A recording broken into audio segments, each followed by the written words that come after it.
1971 वो साल जब पाकिस्तान के टुकड़े हो गए थे, जब पूरी दुनिया के सामने पाकिस्तान को भारत के सामने सरेंडर करना पड़ा था।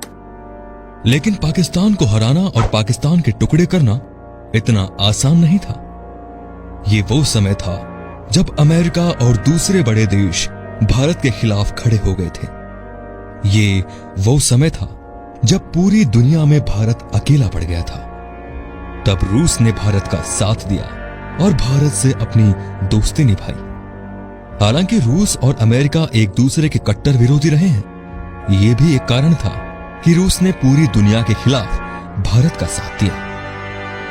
आज मैं आपको हमारे मित्र देश रूस के बारे में बताने वाला हूं, जिसने 1971 के भारत पाकिस्तान युद्ध में भारत का साथ दिया था और पूरी दुनिया के खिलाफ जाकर भी भारत से दोस्ती निभाई थी।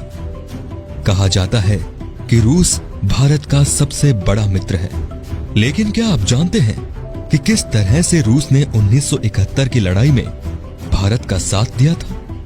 जिस समय पूरी दुनिया भारत के खिलाफ खड़ी हो गई थी, उस समय रशिया ही था जो भारत से अपनी दोस्ती निभा रहा था। आइए जानते हैं सबसे पहले बांग्लादेश की आजादी की जंग। पाकिस्तान ने भारत पर बार बार हमला किया है। पाकिस्तान हमेशा से ही भारत के टुकड़े करना चाहता है। 1971 के युद्ध से पहले बांग्लादेश पाकिस्तान का हिस्सा हुआ करता था, जिसे ईस्ट पाकिस्तान के नाम से जाना जाता था। पाकिस्तान के इस हिस्से में रहने वाले लोग हमेशा से ही पाकिस्तान के द्वारा कुचले जाते थे। ये लोग चाहते थे कि उन्हें पाकिस्तान के जुल्मों सितम से आजादी मिल जाए। पाकिस्तान के लोग ईस्ट पाकिस्तान में रहने वाले लोगों और वहां के नेताओं को बिल्कुल भी अहमियत नहीं देते थे। इसीलिए सरकार में ज्यादातर लोग वेस्ट पाकिस्तान से ही चुने जाते थे, जिसकी वजह से ईस्ट पाकिस्तान के लोग वेस्ट पाकिस्तान से छुटकारा पाना चाहते थे। यही नहीं, ईस्ट पाकिस्तान में रहने वाले बंगाली लोगों को उर्दू को ही अपनी मुख्य भाषा चुनने के लिए कहा जाता था, जिसके कारण वेस्ट पाकिस्तान यानी बांग्लादेश में विद्रोह होने शुरू हो गए। पाकिस्तान ने इन विद्रोह को दबाने के लिए बल का प्रयोग किया। पाकिस्तान अपने खिलाफ उठने वाली हर आवाज को दबा देना चाहता था। पाकिस्तान जहां एक ओर ईस्ट पाकिस्तान के लोगों पर जुल्म ढा रहा था, वहीं दूसरी ओर वो भारत पर हमले की फिराक में भी था। पाकिस्तान को लगता था कि वो भारत को दोनों तरफ से घेर लेगा। पाकिस्तान को यह भी डर था कि ईस्ट पाकिस्तान के विद्रोहियों को भारत मदद कर रहा है। भारत भी इस बात को भलीभांति जानता था कि पाकिस्तान का दोनों तरफ होना भारत के लिए एक बहुत बड़ा खतरा है। इस तरह से भारत दोनों तरफ से दुश्मनों से घिर जाता। पाकिस्तान को लगता था कि वो 1948 की भांति भारत के कुछ हिस्से पर अपना अधिकार कर लेगा। तब तक अमेरिका बीच बचाव करेगा और जीते हुए हिस्से उसके कब्जे में रह जाएगा। लेकिन पाकिस्तान का यह दांव उल्टा पड़ गया था, क्योंकि इंदिरा गांधी एक सजग नेता थी और उन्होंने पाकिस्तान को ऐसा सबक सिखाया जिसे पाकिस्तान आज तक नहीं भूल पाया है। पाकिस्तान को अपनी आधी जमीन और सेना खोनी पड़ी। दूसरे विश्व युद्ध के बाद यह सबसे बड़ा मिलिट्री सरेंडर था। अब जानते हैं 1971 भारत पाकिस्तान युद्ध। पाकिस्तान युद्ध की तैयारी कर चुका था। अमेरिका जानता था कि अगर भारत और पाकिस्तान में युद्ध होता है तो भारत आसानी से जीत जाएगा, जिससे एशिया में उसका प्रभाव कम हो जाएगा। पाकिस्तान भी इस बात को जान चुका था कि अमेरिका युद्ध में भारत का साथ नहीं देगा। पाकिस्तान के हौसले बुलंद हो चुके थे।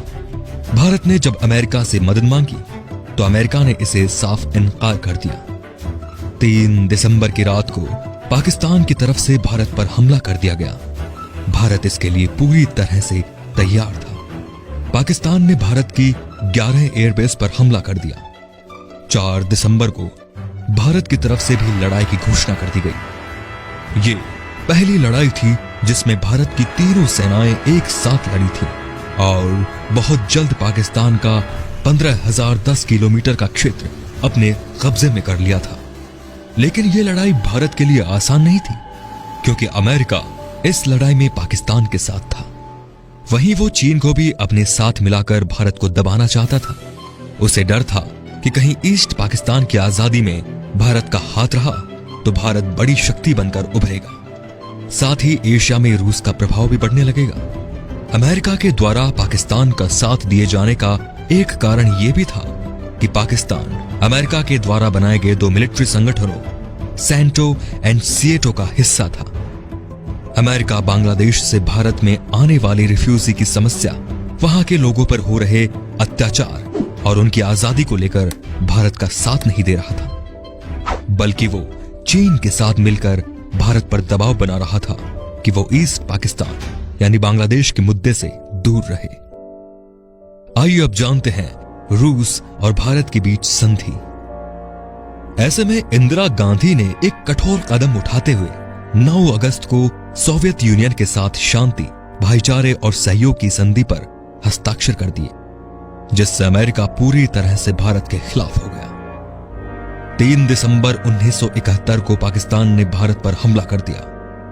4 दिसंबर 1971 को इंदिरा गांधी ने देश में इमरजेंसी की घोषणा कर दी और सेना को पाकिस्तान का मुंह तोड़ जवाब देने को कहा। इस लड़ाई के पहले दिन ही भारतीय नेवी के जहाज राजपूत ने एक पाकिस्तानी सबमरीन को डुबो दिया। नेवी की स्पीड बोट्स ने 10 पाकिस्तानी बैटल शिप्स को खत्म कर दिया। साथ ही 12 पाकिस्तानी तेल भंडारों को आग के हवाले कर दिया। अमेरिका इस युद्ध में भारत को अलग थलग करना चाहता था। इसलिए अमेरिका के राष्ट्रपति निक्सन ने चीन को भारत पर हमले के लिए उकसाया। लेकिन रूस चीन को पहले से ही आगाह कर चुका था कि अगर चीन ने भारत पर हमला किया तो उसे इसके परिणाम भुगतने के लिए तैयार रहना होगा। पाकिस्तान के सैनिक इस आस से लड़ रहे थे और उन्हें कहा गया था कि चीन भारत पर हमला कर देगा तो भारत की सेना का उनकी ओर आगे बढ़ना मुश्किल हो जाएगा। लेकिन चीन ने इस लड़ाई में कभी भाग नहीं लिया। अब जानते हैं अमेरिका का भारत पर दबाव। 9 दिसंबर को अमेरिका के राष्ट्रपति निक्सन ने एयरक्राफ्ट कैरियर यूएसएस एंटरप्राइजेस को बंगाल की खाड़ी में भेज दिया ताकि भारत को डराया जा सके। उस समय तक अमेरिका को लग रहा था कि चीन भारत पर अटैक करेगा, जिससे भारत को चारों ओर से घेरा जा सकेगा। इस तरह भारत पाकिस्तान की ओर बढ़ना बंद कर देगा। लेकिन चीन रूस की धमकी की वजह से युद्ध में नहीं कूदा। 10 दिसंबर को ब्रिटेन का एयरक्राफ्ट कैरियर ईगल भी भारत को घेरने की रणनीति से चल पड़ा।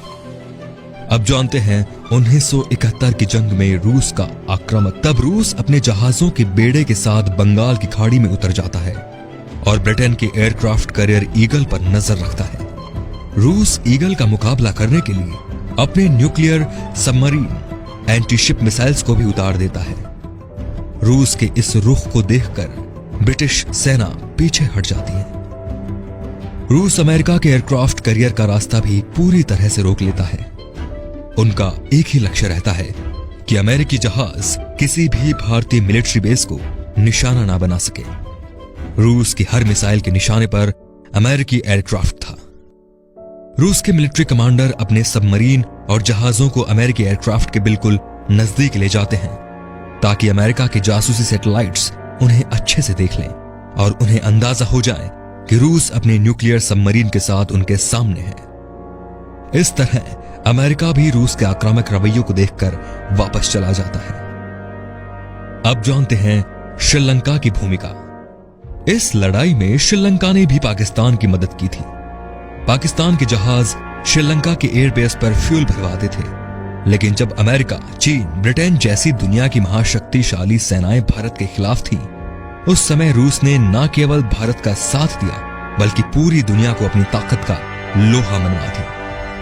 अब जानते हैं पाकिस्तान का आत्मसमर्पण। वहीं भारत की प्रधानमंत्री इंदिरा गांधी ने भी दुश्मन के दुश्मन को दोस्त बनाकर अपनी कुशल रणनीति का परिचय दिया था। 16 दिसंबर को पाकिस्तान ने भारत के सामने आत्मसमर्पण कर दिया। लेकिन उस लड़ाई के जख्म पाकिस्तान कभी नहीं भूल पाएगा।